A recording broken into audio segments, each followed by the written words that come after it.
Falcons fans, brace yourselves. This isn't just your average offseason update. This could be the start of something major in Atlanta.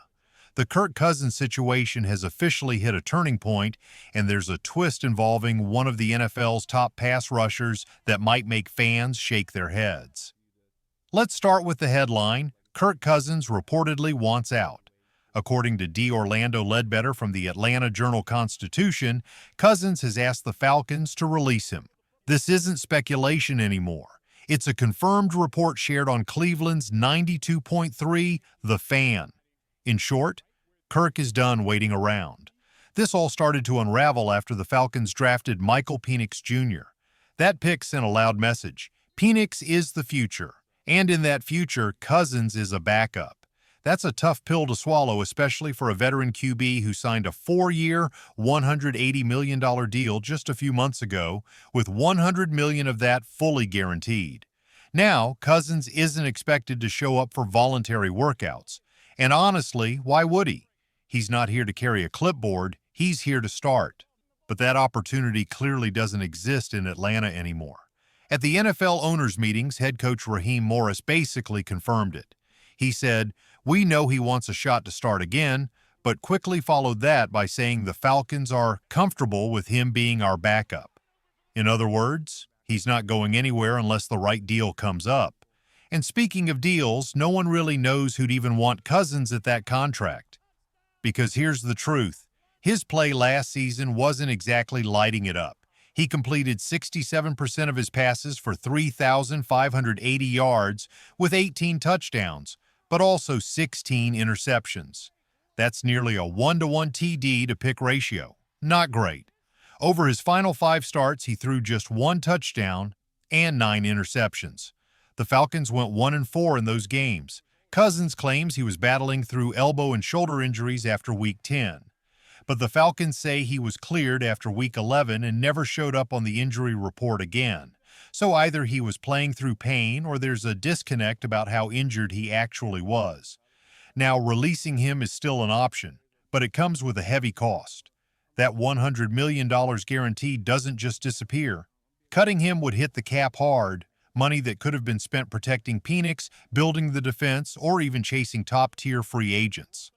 Speaking of pass rushers, enter Trey Hendrickson. This is a name that should grab every Falcons fan's attention. Hendrickson has had 17.5 sacks in each of the last 2 seasons.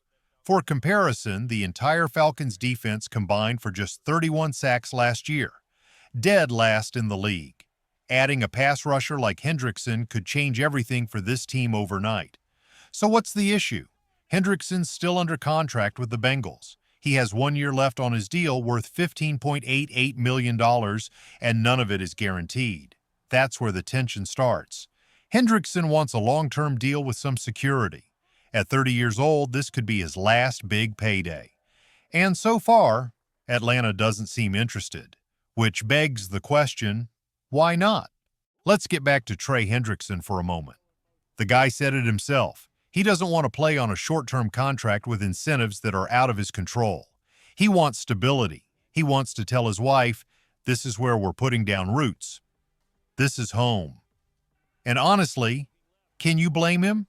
So now the Falcons front office is staring at 2 huge decisions.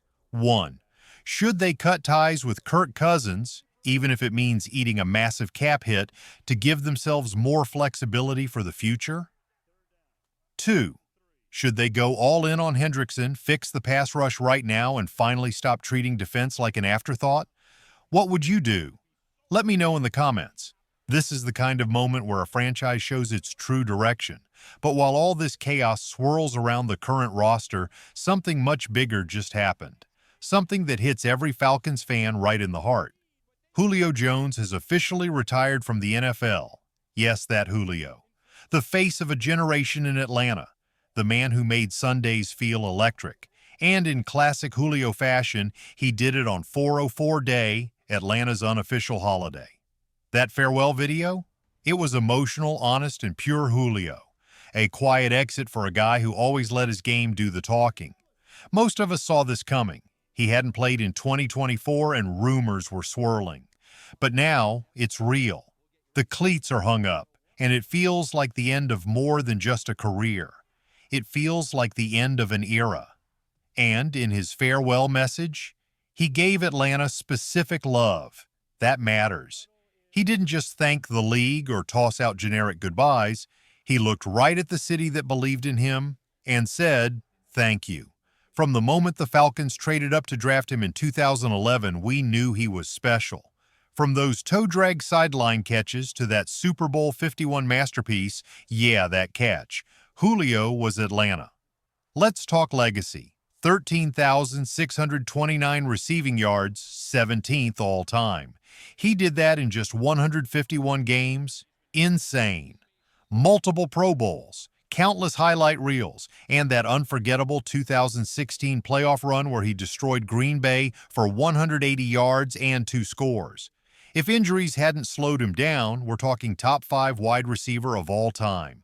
Maybe top 3. And even though the Super Bowl ring never came, Julio gave us something better. Decade-long dominance, humility, and heart. He never needed to trash talk. He just put his head down and worked, and the entire league felt it. Now he's headed to the Falcons' Ring of Honor. And after that, straight to Canton. First ballot, no debate. The gold jacket is already waiting. So thank you, Julio, for every catch, every sprint, every moment, for giving this fan base something real to believe in. You never made it about you, but today we're making it all about you. Now it's your turn, Falcons fans. Drop your favorite Julio Jones memories in the comments. Let's send off a legend the way he deserves. And hey, while you're at it, hit that like and subscribe button. Let's go, Falcons.